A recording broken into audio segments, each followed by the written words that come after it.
Мемлекет басшысының тапсырмасы негізінде жүзеге асырылып жатқан ерте кәсіптік бағдарлау институты аясында мемлекеттік қызмет апталығының екінші күні жоғары деңгейде жалғасын тапты. Апталықтың басты мақсаты жас ұрпаққа мемлекеттік қызметтің қоғамдағы рөлін жан-жақты түсіндіру, олардың кәсіби бағдарын ерте кезеңнен қалыптастыру және ел болашағына жауапкершілікпен қарайтын саналы азамат тәрбиелеу болды. Аталған бастама оқушылардың мемлекеттік басқару жүйесіне деген қызығушылығын арттырып, олардың болашақ мамандық таңдауына оң ықпал етуге бағытталды.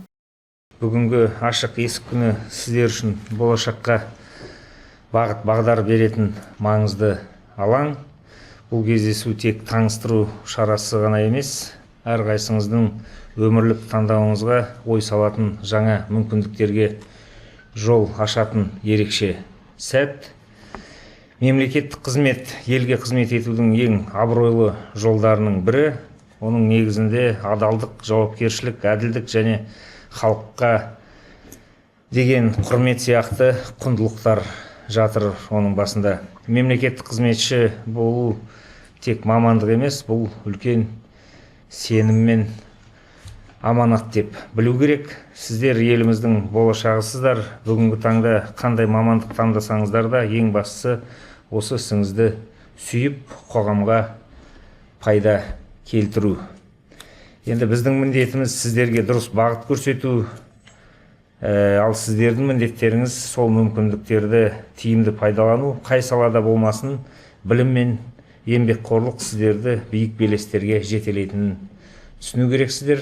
Енді кезінде барлығымыз сол мектеп босағасынан шықтық, оқыдық, сіздер секілді бала болып жүрдік. Бүгінгі күні міне осы мемлекетке, елімізге, жерімізге қызмет атқарып жатырмыз. Сондықтан сіздерге енді ең бірінші сол сәттілік тілейміз.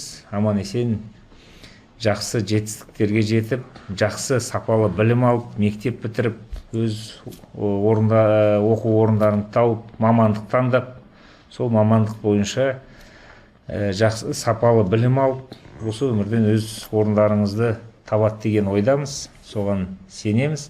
Енді біз секілді артымыздан ертең мемлекеттік қызметке барамыз, елімізге, жерімізге қызмет жасаймыз деп жатсаңдар, онда нұр үстіне нұр. Іс-шаралар жоспарына сәйкес Семей қаласы әкімдігінде мектеп оқушыларына арналған ашық есік күні ұйымдастырылды. Ашық форматта өткен бұл шара барысында оқушылар қала әкімінің аппаратымен, бөлімдердің жұмыс барысымен жан-жақты танысты. Оқушыларға мемлекеттік органдардың қызметі, олардың құрылымы мен негізгі міндеттері туралы кеңінен ақпарат берілді. Сонымен қатар оқушылар үшін арнайы экскурсия ұйымдастырылып, жұмыс үдерісін көзбен көру мүмкіндігі жасалды. Бүгін Семей қаласының әкімі Әділет Нұрсағатұлы мен мектебіміздің 10-шы сынып оқушыларымен кездесу өткен болатын. Оқушылар әкімдік ішін аралап әртүрлі салалар бойынша танысу жүргізілді және оларға бүгінгі экскурсия ұнады деген ойдамын. Әкіммен кездесу барысында өздерін толғандыратын ойларында жүрген әртүрлі сұрақтарын қойып, жауап алды. Алдағы уақытта оқушылардың ішінде осы мемлекеттік қызметке жұмысқа келеміз деген оқушылар бар. Әділет Нұрсағатұлы қаламыздың, еліміздің болашағы осы жастардың қолында екенін атап өтті. Бүгін біз Семей қаласының әкімдігіне келіп, кішігірім экскурсия жасадық.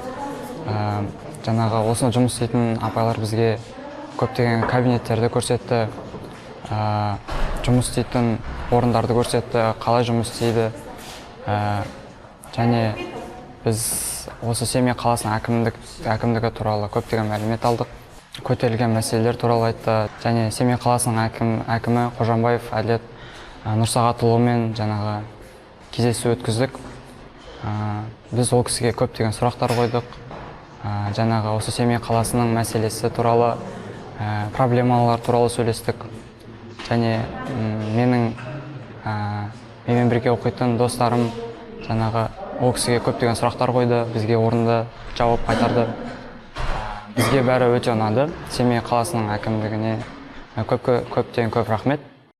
Шараның қорытынды бөлігінде оқушылар Семей қаласының әкімі Әділет Қожамбаевпен кездесті. Кездесу барысында жастар өздерін толғандырған сұрақтарын қойып, толыққанды жауап алды. Мұндай мазмұнды кездесулер жас буынның патриоттық рухын нығайтып, олардың мемлекеттік қызметке деген қызығушылығын арттыруға және болашақта ел игілігі жолында қызмет етуге ынталандыруға ықпал етті. Тоғжан Мақатаева, Андрей Асачи, Алишер Абилов, ТВ Алты телеарнасы.